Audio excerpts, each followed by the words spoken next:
Phosphor Dot Friends, Earl at thelogbook.com, here on something new for us. This is the Sega SG-1000. References to this console had been popping up in my research for other stuff I've covered recently a lot. And so I got curious because I don't think I had ever even so much as touched this system before. There is some fascinating stuff going on here. Now, where I kept seeing references to the SG-1000 was with homebrew ports for the ColecoVision. And there's a reason for that, but first let's get into kind of the details about this system. The SG-1000 was the first video game hardware that Sega produced after, quite a bit of success in the arcade business. It was launched in 1983, right alongside the Nintendo Famicom, which of course later became the NES when it crossed the ocean. The SG-1000 did not come to America. There was a computer keyboard add-on, and the hardware continued to evolve. There was an SG-1000 Mark II, and then finally a more powerful Mark III. Now that did cross the Pacific, and we know that system here as the Sega Master System. Now, the interesting thing about the SG-1000 is that there is some hardware commonality with the ColecoVision, thanks to the Texas Instruments chips that power the SG-1000. So it's kind of funny. You have to keep in mind that in '83, with the launch of the SG-1000 and the launch of the Famicom, that was really the beginning of Japanese video game console hardware development. That, in 1983,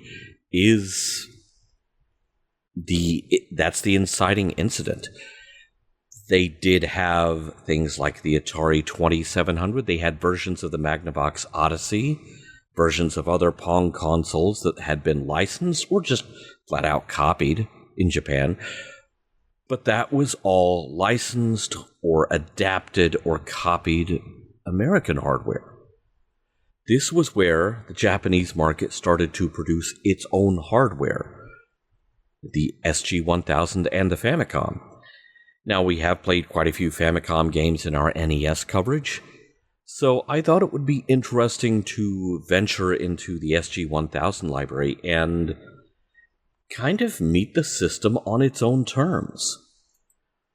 And let's start with 1984's Girl's Garden, which it seems like it's going to be a very cute little game.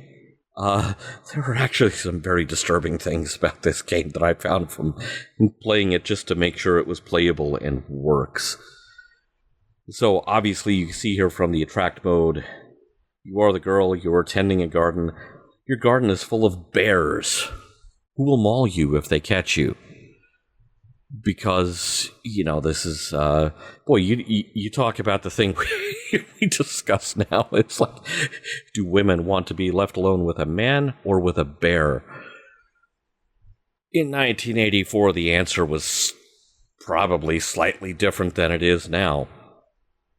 But you can drop a pot of honey and distract the bears. You leave it as bait for them to follow. So, having built this up, let's give this very unique game a try here. Possibly several tries to see if we can figure out what this is all about.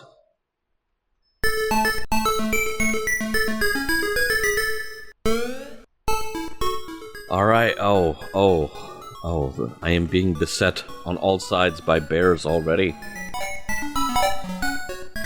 Now, you're looking for the flowers in full bloom. The other ones don't really do much for you. And they don't stay in full bloom for long. Ooh. Oh, I missed the prize, and now I am surrounded by bears.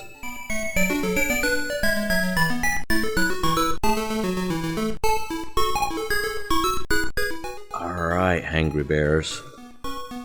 Y'all help yourselves to some honey, and I'm gonna get out of here and... Oh.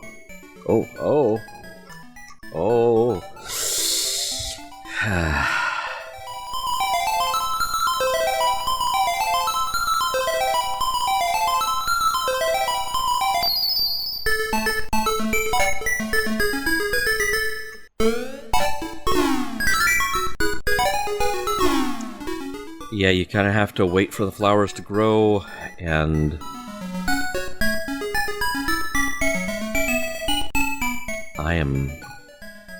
This is not gonna work. You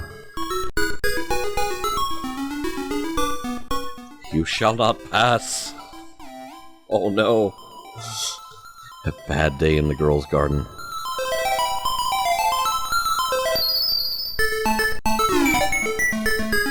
Yep. Do I...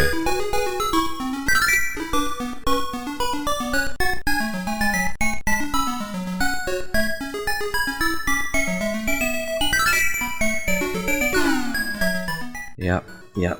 Flowers are already out of bloom.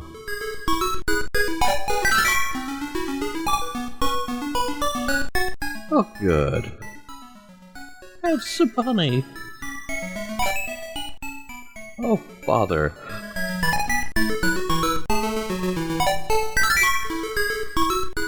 Alright, now, you see the gauge at the bottom. You were obviously trying to accumulate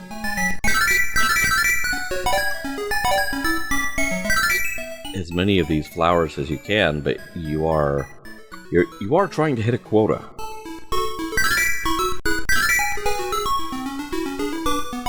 Oh, I am out of honey.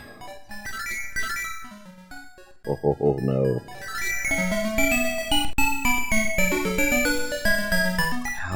How did I run out so quickly?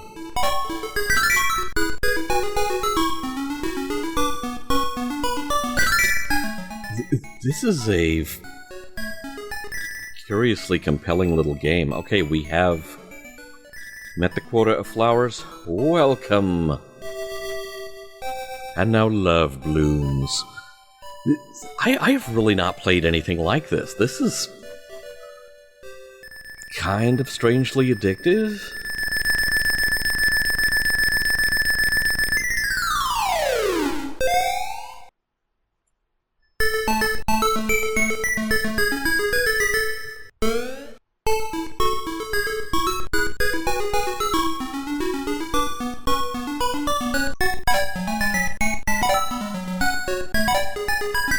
Alright, now we're looking for these other kinds of flowers.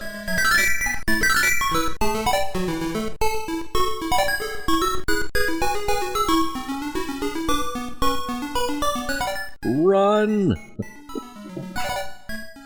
Oh no!